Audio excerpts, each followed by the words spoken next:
Yes. Ah, después de tus 5. Ajá. 5, 4, 3, 2, 1. Los tuyos.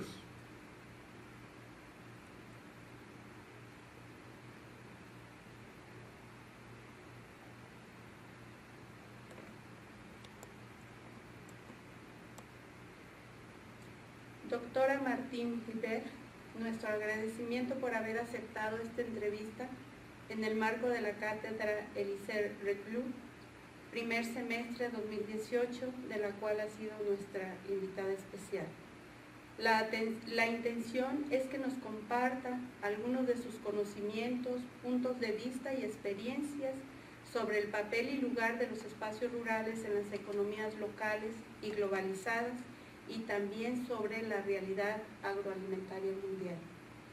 Martín Gilbert es doctora en estudios rurales en geografía por la Universidad de Toulouse II, Le Mirail, y una especialista en América Latina con conocimientos sobre Brasil, Argentina, Uruguay y Colombia principalmente. Una pregunta de partida.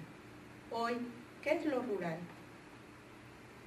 Bueno, antes de nada, quisiera agradecer por la invitación y decir que es un honor para mí estar aquí presente en la cátedra Élysée Reclus. Lo rural, en 2008, uno podría decir que es una dimensión especial y esencial del proceso de urbanización del mundo.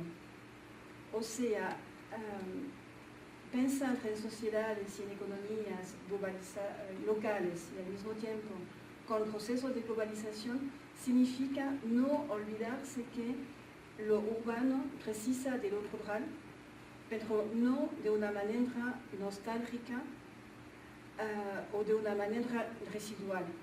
Lo rural es a la vez un modo de vida, es a la vez una forma de espacialización de los habitantes bastante específica en relación con la forma de vida en las ciudades o en los medios urbanos. Entonces, es una dimensión en el proceso de urbanización, es un modo de vida, y también el medio rural sigue teniendo esa dimensión productiva, en el sentido que es el lugar donde se produce la materia prima agrícola y los alimentos que precisan la sociedad en su globalidad y los centros urbanos, las ciudades. Así que tiene una dimensión patrimonial, una dimensión también un poquito de testimonio, pero también tiene esa dimensión complementaria y necesaria al proceso de urbanización. En esa perspectiva, ¿cuál es la importancia ahora de la perspectiva geográfica en el estudio de lo rural, doctora? La importancia de los estudios geográficos, para mí, a mi entender, del medio rural, tiene que ver con el hecho de estudiar la dimensión espacial de las prácticas sociales en el medio rural. O sea, estudiar de un punto de vista geográfico los medios rurales, a mi entender, significa estudiar en términos de distancia, en términos de casi, para hablar así, de espesor espacial, en términos también de dispersión de los elementos, de los artefactos humanos en el espacio. Significa estudiar la organización de esos elementos y también la combinación de esos elementos, ¿no? en los medios rurales. O sea, son estudios que ayudan a entender lo que uno puede llamar de capital espacial que tienen los habitantes del medio rural. En este sentido también, ¿qué factores están determinando las dinámicas de los territorios rurales en el ámbito latinoamericano? En el ámbito latinoamericano.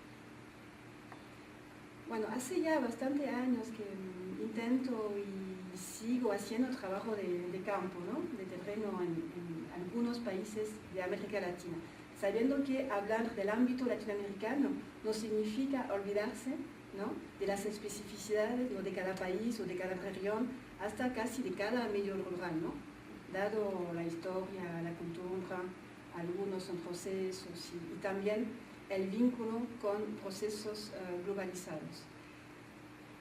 Esas dinámicas de los espacios rurales, y uno no, a mí, evidentemente viniendo de Europa y siendo francesa, enseguida me viene así en mente, ¿no?, estoy pensando en el tema de las políticas públicas, ¿no? Primer punto, o sea, el papel, el lugar del Estado y cómo la acción pública puede influir y organizar y orientar el porvenir de los espacios rurales. Pero cuando estoy aquí haciendo trabajo de campo, debo olvidar casi enseguida, ¿no?, esa dinámica o ese factor. Y me doy cuenta que al final esos factores tienen muchísimo que ver con las distintas formas de desigualdades que existen en los medios rurales y también de manera evidente el tema de la pobreza también, ¿no? Entonces, para mí son factores que hay que tomar enseguida en cuenta cuando uno se interesa a las dinámicas que existen en los espacios rurales de América Latina. Sumando tal vez una dimensión más que es clave, es el papel y la importancia a veces de algunos actores privados de dimensión global, ¿no?, las empresas transnacionales o las multinacionales, ¿no?, como dicen aquí, tal vez. Pese a esas especificidades que tiene los países de América Latina, sus diferentes regiones, ¿qué perspectivas o miradas actuales de la geografía son las que más recomienda para analizar las realidades del campo latinoamericano?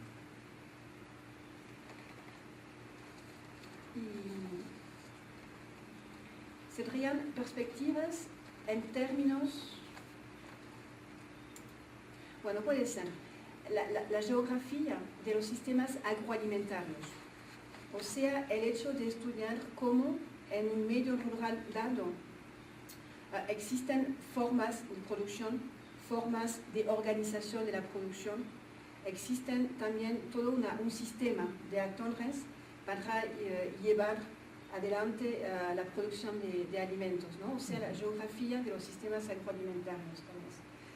Y también otra perspectiva que me parece fundamental es las herramientas y los objetivos de la geografía de las representaciones, o geografía social o cultural, ¿no? O sea, toda la producción de discursos, la presencia y el desarrollo de representaciones, ¿no?, que se pueden utilizar para justificar, orientar, ¿no?, algunos procesos que existen en el medio rural. O sea, estudiar de manera fría algún proceso económico, algún proceso productivo en el medio rural no es suficiente. Hay también que tomar, más allá del objetivo, hay que tomar en cuenta el subjetivo. Por eso, esa fuerza, esa importancia de la geografía social o de las representaciones, ¿no? Y bueno, lo que tiene que ver tal vez con lo que los economistas llaman de economía geográfica, ¿no?, para hablar lo que solemos hacer, o sea, trabajar con otros colegas de otras disciplinas de las ciencias sociales. O sea, perspectivas geográficas, pero al mismo tiempo viendo cómo otros colegas, economistas, sociólogos, toman en cuenta la dimensión espacial, ¿no?, de lo que están estudiando en los medios rurales. Es una perspectiva posible, ¿no? Bien, ¿se podría establecer una relación entre los procesos rurales franceses con los procesos rurales latinoamericanos? La misma inquietud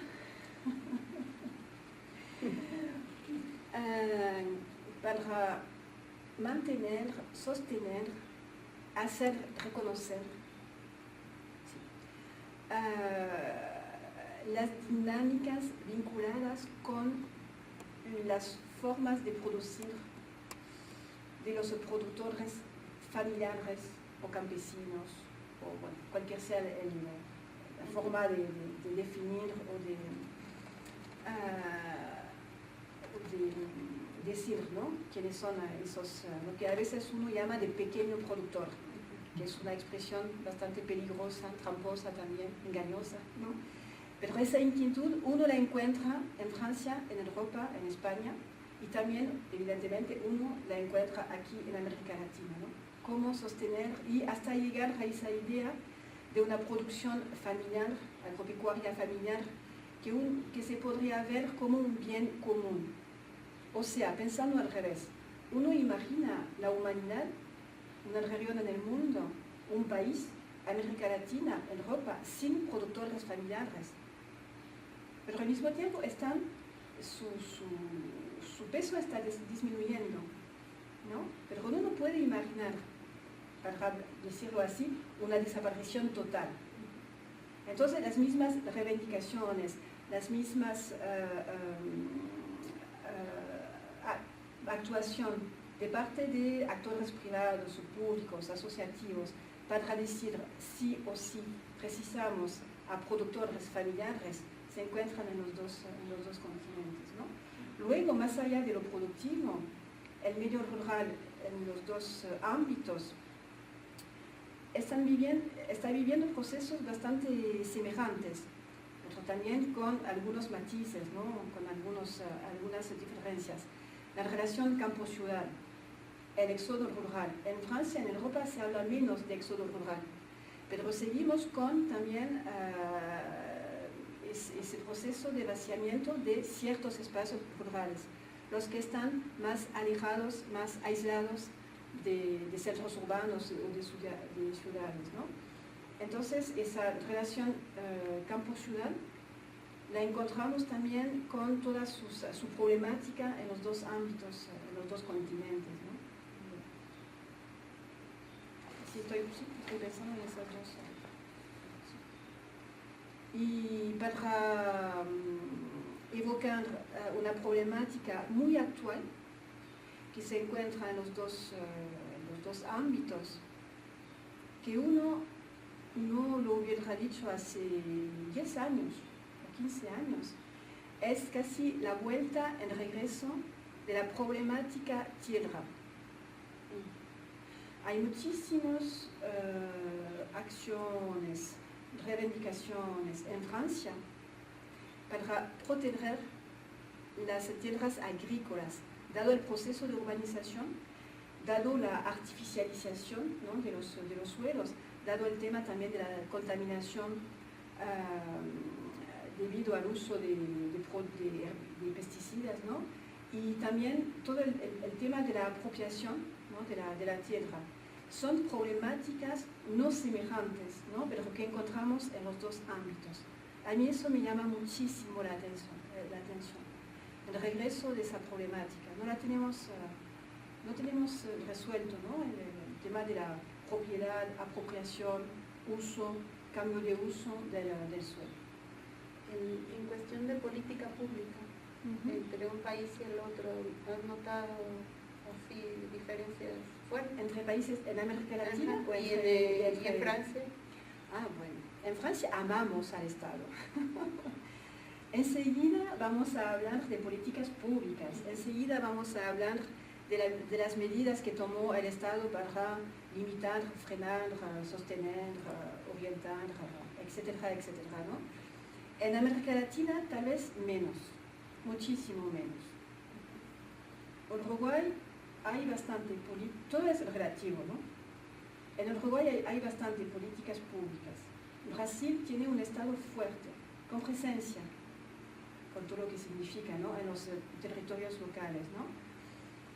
Tal vez en los países andinos esas políticas públicas están menos desarrolladas, menos aplicadas, menos seguidas, ¿no? Puede ser. Pero para nosotros en Francia, y bueno, si uno piensa también a España, esa dimensión de la acción pública en relación con el medio rural es esencial. Enseguida uno la encuentra y uno la tiene que estudiar. Diciendo, bueno, el ministerio decidió la nueva ley, la nueva política, la reforma de la ley. Sí. Aquí también, pero tal vez con otra fuerza y con otra orientación. Desde hace ya más de 2 décadas ha surgido, no nada más en América Latina, sino también en Europa y particularmente en Francia, toda una perspectiva de análisis, de estudios sobre la nueva ruralidad. Realmente, ¿a partir de cuándo, dónde y por qué surge esta perspectiva sobre la nueva ruralidad? Se habló muchísimo de nueva ruralidad en los años 90, 2000, hasta la década 2000. En Francia se empezó a hablar en los años 80, puede ser. Bueno, también, dado toda esa tela de fondo histórico que tenemos con los movimientos de defensa del desarrollo local en los años 70, ¿no? Pero por lo menos en el caso de Francia hubo un momento clave con la publicación del censo demográfico de la población de 99, cuando se vio que hubo algunos espacios rurales que estaban ganando población, o sea, un saldo migratorio positivo. Fue una sorpresa. Entonces, nos preguntamos qué está pasando. ¿Se terminó el éxodo rural? Sí, en el caso de algunos y de ciertos espacios rurales. Y se empezó a publicar estudios y también vimos actores, decisores, habitantes hablando de un nuevo campo, de una nueva ruralidad, con recomposiciones sociales, nuevos habitantes, con intento de desarrollar nuevas actividades. No sé, ejemplo, el teletrabajo, ¿no? Sigo trabajando en una empresa, en una oficina, en la ciudad, pero estoy viviendo en el campo y con el teletrabajo no voy todos los días en mi oficina en la ciudad. Trabajo 2 días o 3 días en mi casa del campo y luego, bueno, me desplazo y voy hasta la ciudad. No hubo el éxito que se pensaba, ¿no?, en esos años 90. Entonces, una nueva ruralidad, dado representaciones positivas, ¿no?, sobre el campo y con habitantes y actores de la ciudad, los que tenían el poder adquisitivo necesario, que soñaban y que han realizado casi su sueño de volver o de irse a vivir en el campo, ¿no? Así que todo ese movimiento a partir de los años 80, 90, que midió un poquitito el censo de la población de 99. En América Latina, por las publicaciones que puedo conocer, por los colegas que han trabajado sobre ese tema de la nueva ruralidad, tal vez viene un poquito más después, ¿no?, años 90 hasta años 2000. Ahora no se habla tanto de nueva ruralidad. Estamos con otras problemáticas, ¿no? O sea, la problemática tierra, la problemática globalización, la problemática del uso y del control del acceso a los recursos, ¿no? Así que ya pasó un poquito, ¿no?, los estudios sobre la nueva ruralidad, a mi entender, digo que... Pero si llegó acá, nos llegó acá a este continente el concepto de nueva ruralidad, sí, llegó a México, llegó sí, a otros países de América Latina. En tu experiencia que tienes en los estudios en estos países, ¿qué diferencias, semejanzas viste en los abordajes de esta nueva, en ese momento, ruralidad, entre lo que se estaba haciendo en Europa y lo que se estaba haciendo acá, en América Latina? Una diferencia tal vez, pero es difícil hablar de una manera general, ¿no?, de América Latina y de Europa o de España o de Francia, pero por lo menos tal vez una diferencia hay una diferencia dado esos procesos de regreso o vuelta al campo de algunos citadinos, ¿no? En Francia.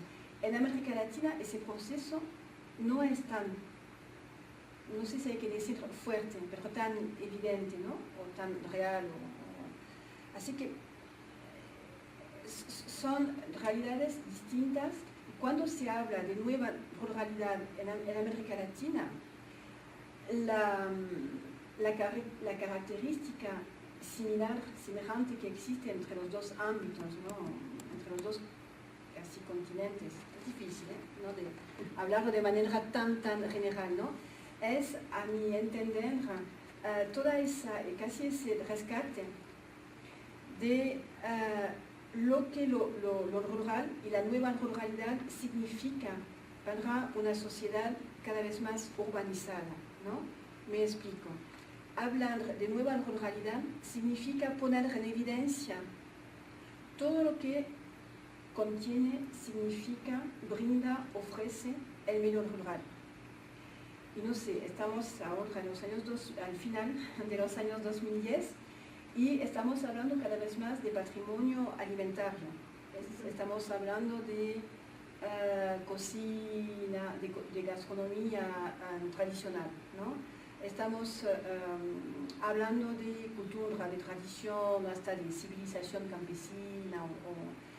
Y la nueva ruralidad significa poder aprovechar, poder cuidar, poder mantener esa relación tan distinta que existe de un punto de vista social y espacial, ¿no?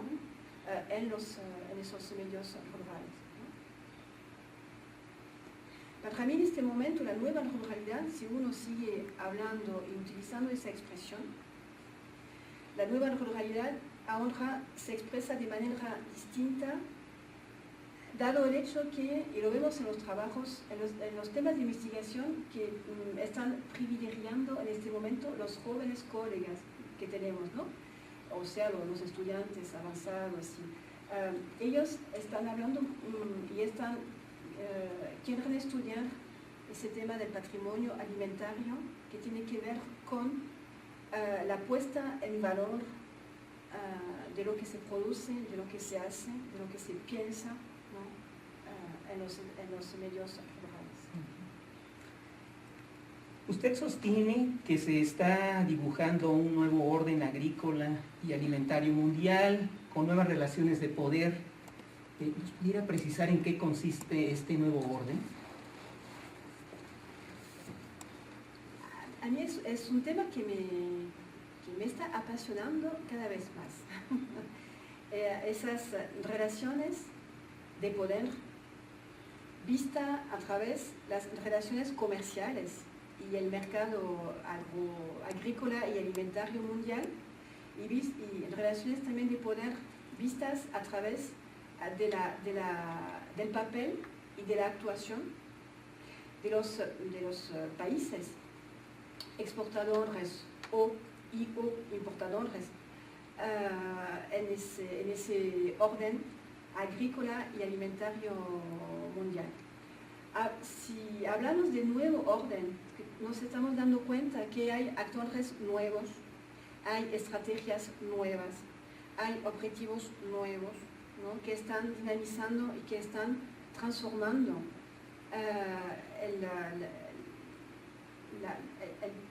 la importancia, ¿no? Que podían tener algunos actores de antes. Estudiando las negociaciones comerciales que antes se llamaban negociaciones del GATT, y ahora se llaman negociaciones de la OMC desde 1995. Estudiando esas negociaciones hasta los años 80, uno estudiaba y veía la competencia entre Estados Unidos y la Unión Europea. Dos actores que se peleaban para ocupar el primer lugar como primer exportador mundial de productos agrícolas hasta de productos agroalimentarios, ¿no? Ahora no están así. Desde los años 90, hay otros países que están pidiendo y que están tomando una fuerza y que están reivindicando lo que ellos quieren hacer y aprovechar de esos intercambios comerciales agrícolas. Estoy pensando en Brasil. Brasil que ganó muchísimos mercados dado esa política de desarrollo de su producción agrícola y también su política para ganar mercados en cualquier continente. Unión Europea, China, África, con las nuevas relaciones sur-sur. Entonces es un mercado mundial muchísimo más complejo, con además nuevas regulaciones. O sea, como fracasó la negociación OMC ahora mismo, ¿no? En 2004, mejor dicho, ¿no? Se están desarrollando negociaciones para tener acuerdos bilaterales en vez de acuerdos multilaterales, ¿no? También en este momento se están cuestionando los bloques económicos regionales. El ALENA está en pleno proceso en este momento, ¿no? de negociación, ¿no? de la forma de seguir con ese acuerdo entre los tres países que conocen muy bien, ¿no? El Mercosur también están viendo cómo seguir con el Mercosur. El bloque europeo en este momento está en crisis y estamos viendo cómo seguir con la PAC, la Política Agrícola Comunitaria, la nueva versión que vamos a tener a partir de 2020. Y nos damos cuenta que, dado lo que podemos saber de lo que se está discutiendo para llegar a esa nueva PAC 2020, como decimos, ¿no? Es el código de Bruselas, ¿no? PAC 2020, ¿no? Nos damos cuenta que la Unión Europea muy probablemente va a seguir perdiendo peso en ese mercado mundial, mientras Rusia está llegando, mientras Brasil está pidiendo reconocer su protagonismo, mientras China, que es un gran país importador, está cada vez exportando más, ¿no? Etcétera. Bueno, algunos países africanos y ganando algunos nichos de mercado. Así que hay un nuevo orden mundial, dados actores tradicionales que están cambiando de papel, dado nuevos sectores, dado nuevas regulaciones y dado nuevas estrategias geopolíticas y geoeconómicas. Pienso que sí, estamos en un momento clave. En este sentido, con todo este proceso de construcción de este nuevo orden, con estas otras nuevas relaciones de poder que se avecinan, ¿qué actores son los que están abanderando, enarbolando, impulsando, ¿verdad?, esta construcción del nuevo orden? Actores que no estudiamos, actores privados. Recién hablé de Estados Unidos, de la Unión Europea, de Rusia, de China, de Brasil, el África del Sur o esos países, ¿no? O de Indonesia, que ahora es el primer país importador de trigo, ¿no? Que es algo totalmente novedoso, ¿no? Estoy hablando de países, pero eso no es suficientemente preciso. La dinámica de los intercambios comerciales internacionales son actores privados, son empresas transnacionales y empresas nacionales, ¿no? Estaba leyendo ayer o esta mañana el hecho que en Uruguay son unas 20 empresas que están compartiendo las exportaciones del país Uruguay. Pero ¿quién estudia esas 20 empresas, más o menos, ¿no? Que están liderando, orientando y a veces también pesando para poder tener mejor fuerza para poder exportar? Para mí es una, no sé si es una falla, pero por lo menos desde un punto de vista académico sería interesante y útil también estudiar a esas empresas. ¿Cómo superar, ¿verdad?, el viejo análisis que hacíamos de ese orden internacional, donde estaban por un lado los países industrializados, del primer mundo, desarrollados, versus los otros países, ahora con esta emergencia de otros actores que están impulsando y poniendo las reglas en ese nuevo orden. Ya no es suficiente. No, no es suficiente, hay que inventar otras expresiones, otras categorías de análisis. Ahora decimos países del sur, países del norte, pero igual es insuficiente, ¿no? Y no, nos falta mucho, tenemos que inventar, sin ninguna duda, ¿no? Otra forma tal vez de expresar lo que está pasando, y tal vez nos cuesta desde, bueno, como a veces nuestros queridos amigos americanos dicen, nos cuesta a nosotros, viejo continente, ¿no?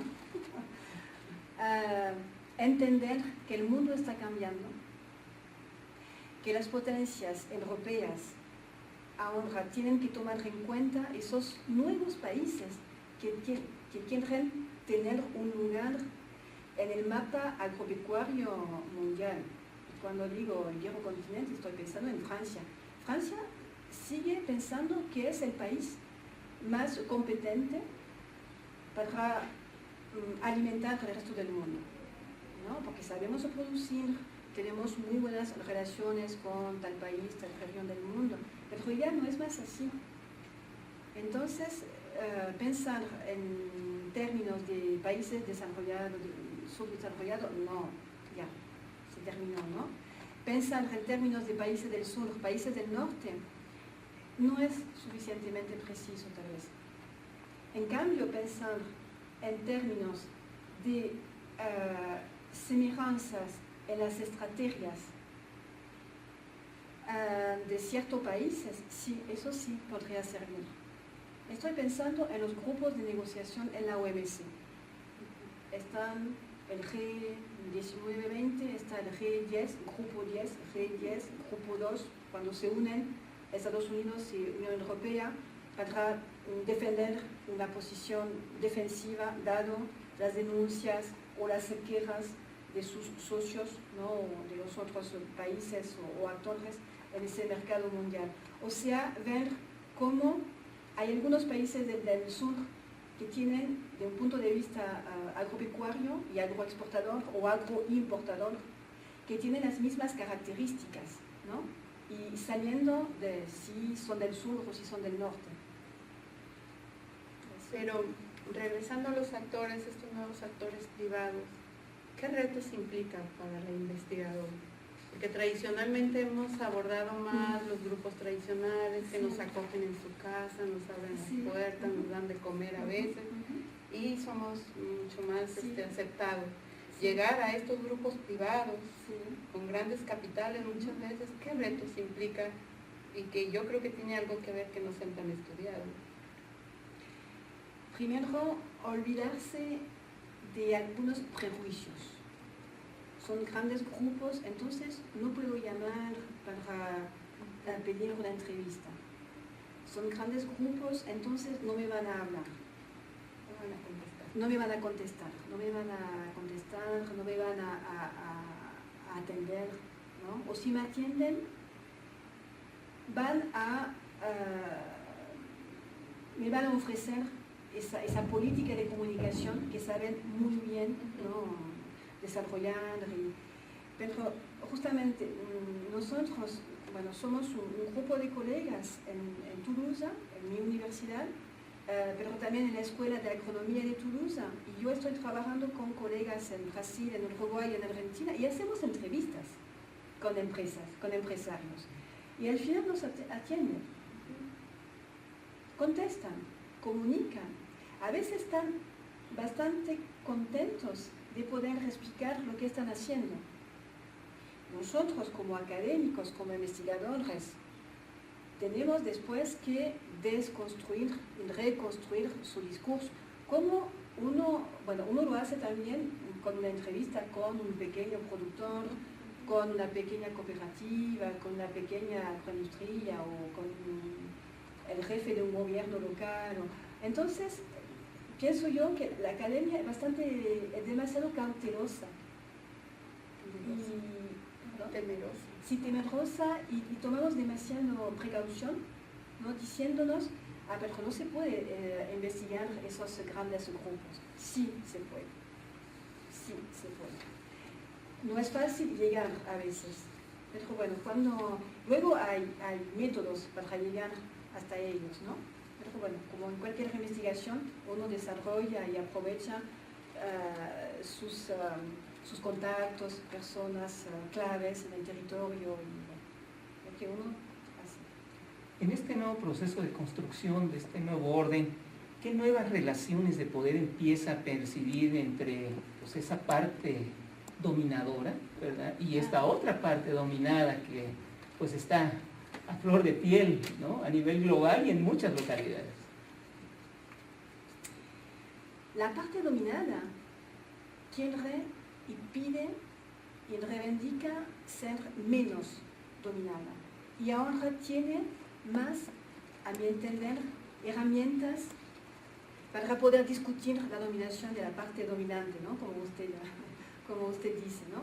O sea, final del siglo XX, ahora siglo XXI, estamos en presencia de actores en ese nuevo orden agrícola y alimentario mundial, en presencia de actores que no duden en cuestionar el papel, la dominación de la parte dominante, ¿no? Para retomar su expresión. No dudan más.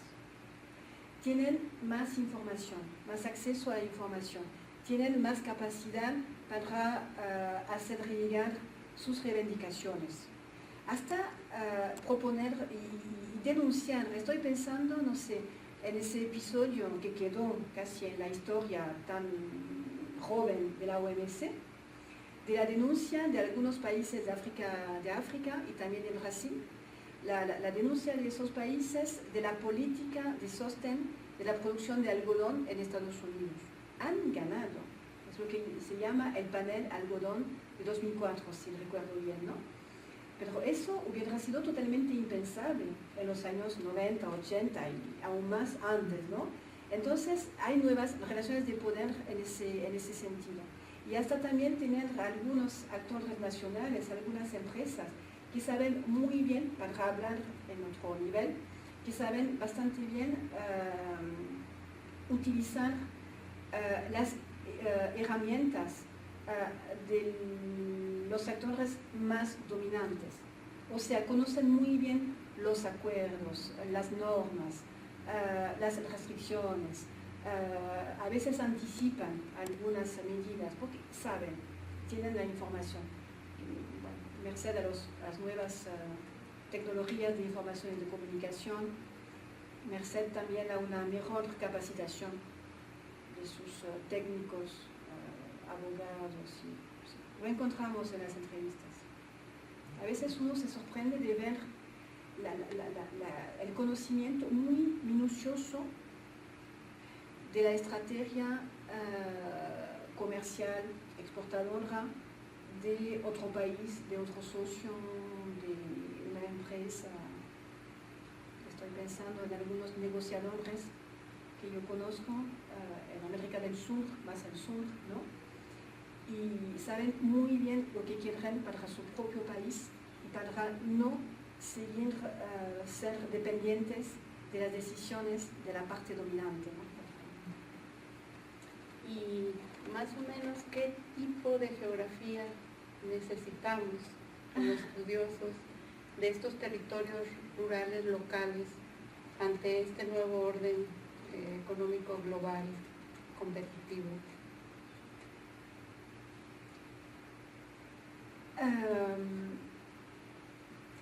Una geopolítica, geoeconomía, o sea, estudiar las relaciones políticas entre los países, estudiar las relaciones económicas, de poder económico entre los países, ¿no?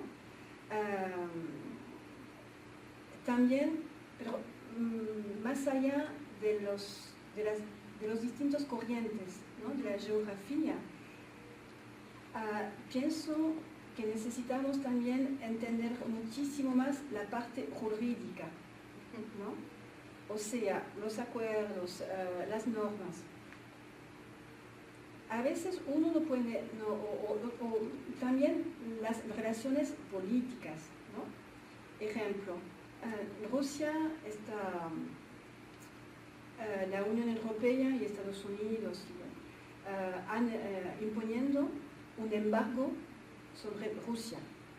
Afectó enseguida, para hablar solamente de ellos, ese embargo, los productores franceses, ¿no? Entonces, para entender ese nuevo orden agrícola mundial con la llegada o la vuelta de Rusia como actor principal del mercado mundial del trigo, para hablar solamente, ¿no?, de ese producto, hay que conocer bien las relaciones políticas entre Rusia y los países del bloque europeo. Bueno, es un ejemplo. O sea, necesitamos seguir y estar al tanto de la geopolítica y de la geoeconomía. Aunque sean territorios muy locales. Aunque sean territorios muy locales. Usted va a encontrar en Francia productores de manzana, en Normandía, que puede explicar muy bien el embargo ruso, porque lo están viviendo, porque no puede vender más manzanas en Rusia. ¿Qué hizo Rusia? Desarrolló su producción de manzanas. Mercado perdido. Mercado perdido. ¿Ya? Entonces, son procesos, son fenómenos que realmente impactan enseguida lo local, los territorios rurales, alguna producción agropecuaria, y tenemos que estar bastante al tanto, ¿no?, de esas situaciones, ¿no?, de esa actualidad. En este mundo de actualidades, lógicamente la relación campo-ciudad es una relación que está ahí todavía presente en el orden, ¿verdad? Tal vez con especificidades de un país a otro, de una región a otra, pero está presente. ¿Cuál es su propuesta para estudiar esa relación? La relación campo-ciudad. Campo-ciudad. Ir al campo. Salir al campo, observar, estar, hablar con los habitantes. Yo soy una defensora de la geografía rural con botas, no con pantuflas. Las pantuflas francesas, ¿no? Así, ¿no? La llamamos charentaise, ¿no? Entonces, no, la geografía con pantuflas, detrás de una pantalla, buscando en internet el último dato estadístico para poder decir, según el censo del año, bueno, pasó eso, o entre el censo del año X y el censo del año. Para mí, y lo decimos a los estudiantes, a los colegas jóvenes, ¿no?, hay que estar.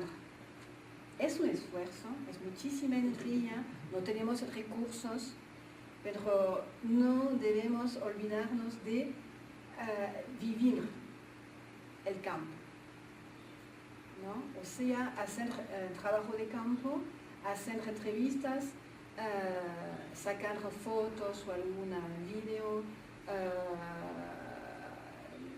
dibujar el paisaje, observar el paisaje, ¿no?, para mejor entender y poder desconstruir los discursos y las representaciones sobre esas relaciones campo-ciudad, ¿no?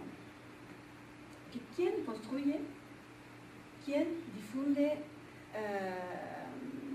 el discurso sobre el campo en este momento? Es la gente de la ciudad, son los ciudadanos, hasta los citadinos. No sé si me hago entender, ¿no? Entonces, trabajar esa relación campo-ciudad, uno no lo puede hacer solamente desde su oficina en una universidad, en el pleno centro de una ciudad. Eso no es suficiente. Es necesario, pero no es suficiente. Entonces hay que estar en el campo y evidentemente al mismo tiempo hablar con la gente de la ciudad, de lo que piensa del campo, cómo lo está viviendo, si va, si no va. Sabiendo que los alimentos mediatizan, se dice así en castellano, si mediatizan también esa relación campo-ciudad. Cuando estoy en la ciudad, pienso en un territorio local, en un espacio rural, en un valle, en una llanura, porque estoy comiendo algo que me hace pensar en. Entonces, la relación campo-ciudad la mediatiza el alimento. El alimento, la relación que tengo con ese alimento, dado una cultura, la gastronomía que estoy defendiendo. El ocio, ¿qué papel juega? El ocio también, claro, sí. La función recreativa, el ocio, el hecho de descansar, aprovechar, estar en el campo, en algún espacio rural, para estar tranquilo. Y sí, también esa función recreativa es esencial, ¿no? Bueno, supongamos que ya nos pusimos las botas, ¿sí? Sí, Que muy vamos, bien. ¿sí? Pero ¿qué papel tenemos como estudiosos del medio rural en la generación de políticas públicas encaminadas al desarrollo en América Latina? Brindar información de primera mano, ¿se dice también en castellano? Sí, de primera mano a esos decisores que están trabajando en algún gabinete, ¿no?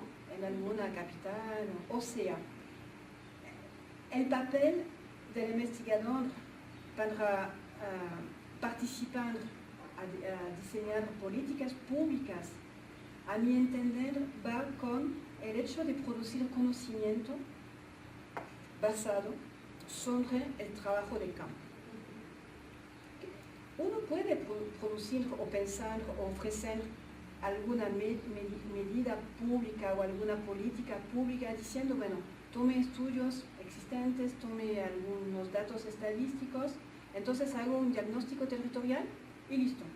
Dando, las ventajas, las debilidades, las fuerzas de ese espacio rural, se podría pensar en tal política de apoyo, de desarrollo rural, local, sustentable, etcétera, etcétera. Pero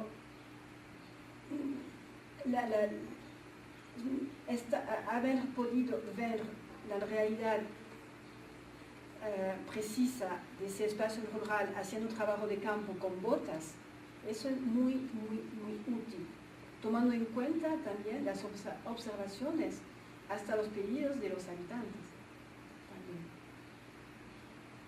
Son ellos que saben, que pueden decir, sería bueno tener un apoyo público dado las debilidades que tenemos, no sé, en términos de logística o en términos de vías de comunicación o dado la ausencia de una buena conexión con banda ancha, que es una reivindicación, ¿no? O sea, políticas públicas de ordenamiento territorial, de equipamiento, de ordenamiento del territorio, pero también políticas sectoriales, también, ¿no? Para desarrollar algunas actividades. Ahora, frente a este advenimiento de este nuevo orden con sus nuevas relaciones, frente a esta necesidad de políticas públicas, ¿qué papel juegan las localidades y el estudio de lo local en estas dinámicas globales? Lo local está adentro, está constituyendo esas dinámicas globales. Lo local está en lo global, lo global está en lo local.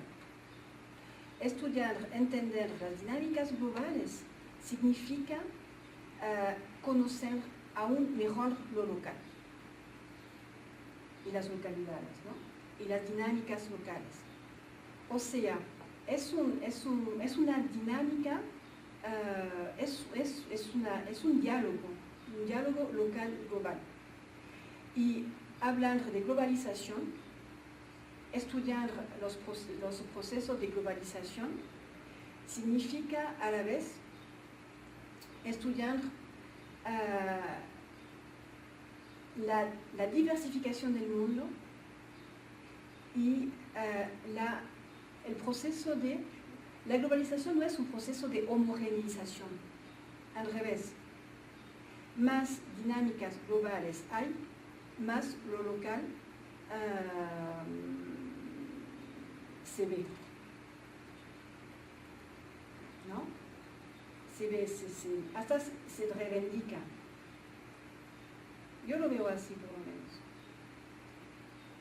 Cuando uno habla de un espacio rural, donde hay actores globalizados, alguna empresa que se está instalando, cualquier sea la forma de su instalación, si es algo legal, ilegal, acompañado, no acompañado, limitado, no limitado. Esa empresa, ese actor globalizado, muy a menudo está buscando captar, acceder y usar recursos locales, ¿no? Entonces es un diálogo permanente entre local y global, siempre. Y la globalización significa conocer mejor lo local. A mi entender, significa eso. Entre las recomendaciones que mencionabas, que hacías a los estudiosos del medio rural, sean geógrafos o me imagino que cualquier otra disciplina, te mencionabas que ponerse las botas, ¿sí? Ir al lugar, conocerlo, vivirlo, palpar todo lo que ahí está sucediendo. ¿Qué otra recomendación harías, por ejemplo, vinculada al compromiso que como investigadores podemos tener o en relación a la teoría y a esta necesidad de generar nuevas categorías? O sea, dar un pasito hacia allá. ¿Qué nos comentarías al respecto? Como experta y estudiosa en estos asuntos. O sea, con nuevos enfoques teóricos y el compromiso que tenemos nosotros para con el campo, los pobladores y otros sectores. Son dos cosas que te las tendré. Sí, sí. Me parece que el mundo académico, dado la puesta en cuestionamiento de la existencia o no de lo rural, digo esto porque en Francia hay todo un debate académico sobre el hecho de decir no hay más espacios rurales. Estamos en eso. Entonces, bueno, cuesta, cuesta mucho. Los habitantes, los actores locales dicen que sí, existe, hay una realidad rural, hay un medio rural, ¿no? Distinto del medio urbano. Entonces, nuevos enfoques, nuevas herramientas. Tal vez ahora están regresando un poquito más los estudios en términos de desarrollo regional. Y yo pienso que puede ser una buena manera de escaparse de ese debate sobre ¿existe o no el medio rural? Sí existe, pero bueno, ¿existe o no el medio rural? Dado el hecho que pensando tomando con bastante fuerza y con bastante evidencia el desarrollo regional, significa estudiar las complementariedades entre ciudades, bueno, pequeñas, medianas ciudades y un entorno rural dado. Así que tal vez es un nuevo enfoque bastante interesante, ¿no? Y bueno, y también el hecho de estudiar la relación local-global, pero sin oponerlas, viendo cuáles son. Bueno, con algunos colegas solemos hablar de coexistencia en los territorios locales, rurales, de actores muy distintos, actores locales, empresas globalizadas. Coexistencia hasta hibridación, ¿no? Entre esos actores, entre sus estrategias, y estudiar la relación local-global para mejor entender lo que es el medio rural en una sociedad urbanizada, tal vez es un enfoque igualmente bastante interesante, ¿no? no sé cuál era la No, segunda, está bien. la segunda Sí, parte está de completo. la pregunta. No, está completo. Y luego, bueno, sí, perdón, estoy pensando tal vez en un tercer enfoque, las relaciones de poder, que definen muchísimas dimensiones y evoluciones en el medio rural, ¿no? También.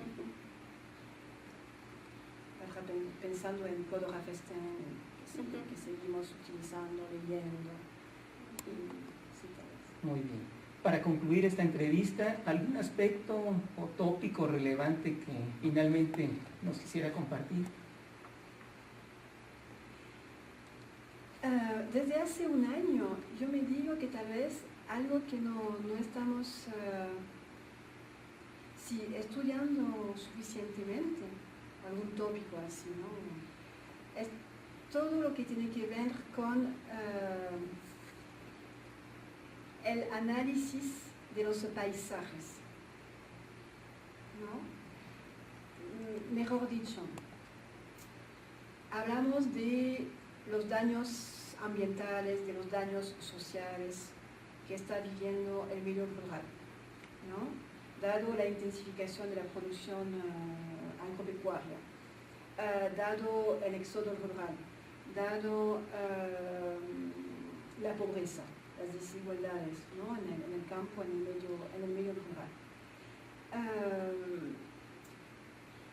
El paisaje, como geógrafa, el paisaje no se puede decir e indicar mucho. Y estudiar más la producción de paisaje indirecta que resultan de esas relaciones de poder, de esas relaciones local-global, podría ser, bueno, alguna investigación que podríamos desarrollar más, ¿no? Y luego, tal vez terminando así, me parece que no conocemos y no estudiamos de manera suficiente los élites, los, no sé cómo decirlo, los poderosos, los ricos en el medio rural. La academia aquí también no actúa bien, falta.